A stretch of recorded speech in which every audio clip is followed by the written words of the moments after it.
this Thanksgiving holiday, instead of warming yourself in front of an expensive fake fireplace, why not earn back the money you spend on electricity by heating your room with the Avalon Mini3? That way you'll be able to afford to buy yourself a big live turkey, maybe from a local farmer like I did, so that you can cook it to feed your family and So you can cook what? Oh shit.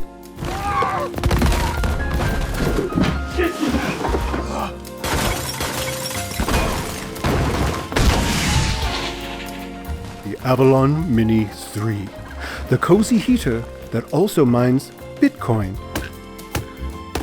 Right, you win. I'll cook a ham instead. You'll cook a what? Oh, shit.